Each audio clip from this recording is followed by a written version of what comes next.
Assalamualaikum warahmatullahi wabarakatuh.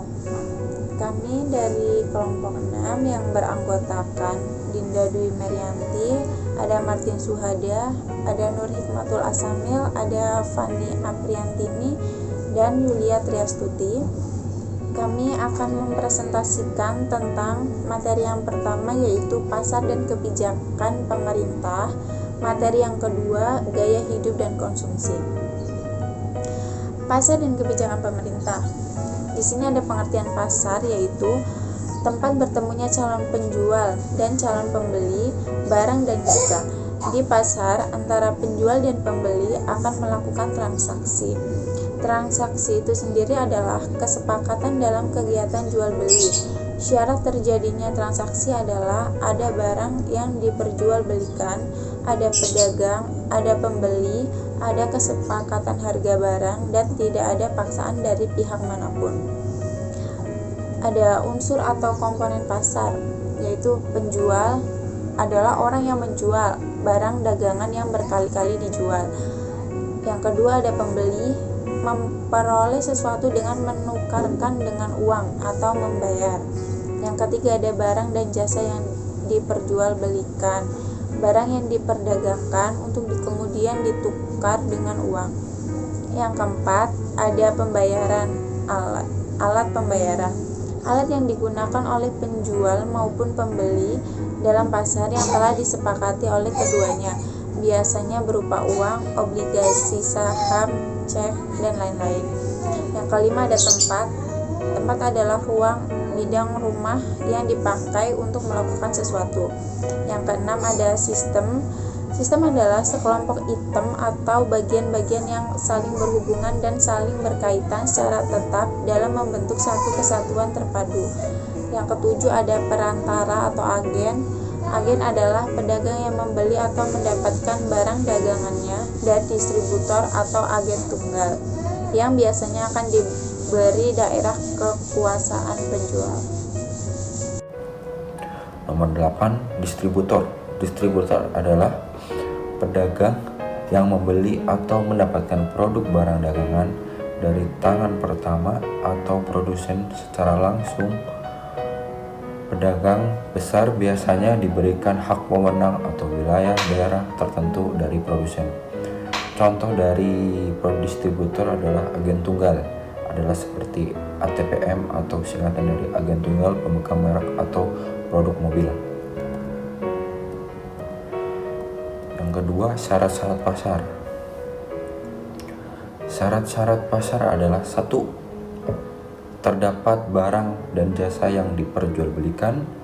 Yang kedua, ada calon penjual dan calon pembeli yang saling berinteraksi untuk melakukan jual beli. Yang ketiga, terjadinya kesepakatan harga atas barang yang diperjualbelikan antara penjual dan pembeli. Saya akan menjelaskan tentang kebijakan pemerintah. Beberapa kebijakan pemerintah, yaitu kegagalan mekanisme pasar di atas menyebabkan perlunya campur tangan pemerintah dalam memperbaiki pengaturan kegiatan ekonomi. Campur tangan pemerintah dalam kegiatan ekonomi dapat dibedakan menjadi 3, yaitu 1. Membuat dan melaksanakan peraturan undang-undang.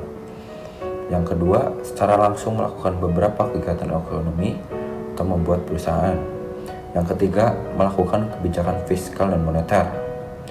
Kebijakan moneter adalah kebijakan yang dilakukan oleh bank sentral untuk mengatur jumlah uang yang beredar dalam perekonomian. Kebijakan fiskal yaitu kebijakan pemerintah dalam memungut pajak dan membelanjakan pendapatan pajak tersebut untuk membiayai kegiatan-kegiatannya. Dalam perekonomian, kedua kebijakan ini digunakan oleh pemerintah untuk mencapai beberapa tujuan, yaitu untuk mengatasi masalah pokok makroekonomi yang timbul, yaitu masalah pengangguran, masalah kenaikan harga, dan masalah menciptakan pertumbuhan ekonomi yang memuaskan. Yang kedua, untuk menjamin agar faktor-faktor produksi yang digunakan dan dialokasikan ke berbagai kegiatan ekonomi secara efisien. Yang C, untuk memperbaiki keadaan distribusi pendapatan yang tidak seimbang yang selalu tercipta di dalam masyarakat yang kegiatan-kegiatan ekonomi terutama diatur oleh sistem pasar bebas. Assalamualaikum warahmatullahi wabarakatuh. Nama saya Nur Hikmatul Asamil akan melanjutkan presentasinya, yaitu peran dan fungsi pemerintah dalam perekonomian. Itu ada fungsi stabilisasi, fungsi alokasi, dan distribusi. Perlunya peran dan fungsi pemerintah dalam perekonomian yaitu untuk pengembangan ekonomi di banyak negara.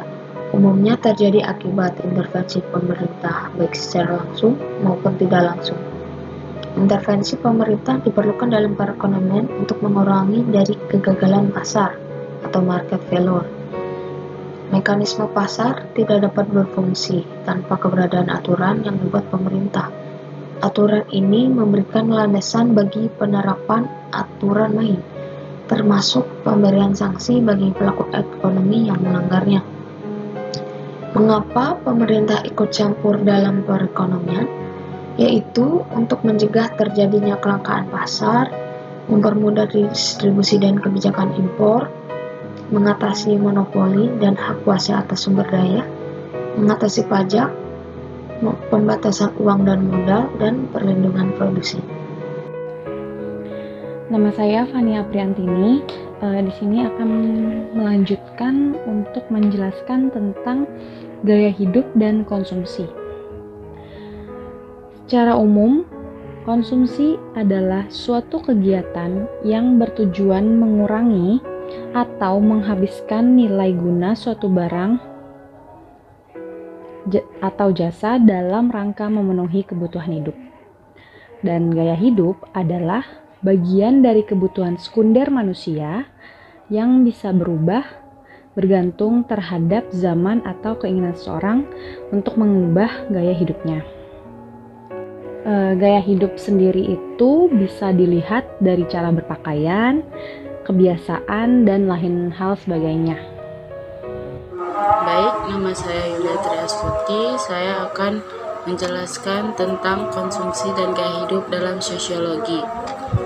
Konsumsi tidak hanya dipandang bukan sekedar pemenuhi kebutuhan yang bersifat fisik dan biologis manusia, tetapi berkaitan dengan aspek-aspek sosial budaya. Konsumsi berhubungan dengan masalah selera, identitas, atau gaya hidup. Menurut ekonomi, selera sebagai sesuatu yang stabil difokuskan pada nilai guna, dibentuk eksternal yang menjadi ekspresi dari kecenderungannya, kekuatannya, dan cara individualnya, karena mereka mematuhinya atau dengan kata lain, miliknya. Sebagai contoh, seorang pejabat yang meletakkan ensiklopedi dalam rak ruang tamu atau kantornya yang menandakan bahwa ia mampu membeli barang yang harganya relatif mahal tersebut, walau sebenarnya tidak pernah ia baca, sehingga dapat dikatakan hanya sebagai pajangan semata. Berikutnya, gaya hidup di Indonesia. Gaya hidup merupakan gambaran bagi setiap orang yang mengenakannya dan menggambarkannya seberapa besar nilai moral orang tersebut dalam masyarakat di sekitarnya. Gaya hidup juga berkaitan dengan perkembangan zaman dan teknologi. Kelas menengah di Indonesia banyak dibicarakan karena dianggap sebagai agen penggerak kedinamisan masyarakat atau secara pendekatan konflik. Kelas menengah adalah pendobrak kemapanan politik dan ekonomi. Baik, terima kasih atas perhatiannya. Kurang lebih mohon maaf. Demikian akhir presentasi kelompok saya. Semoga bermanfaat untuk kita.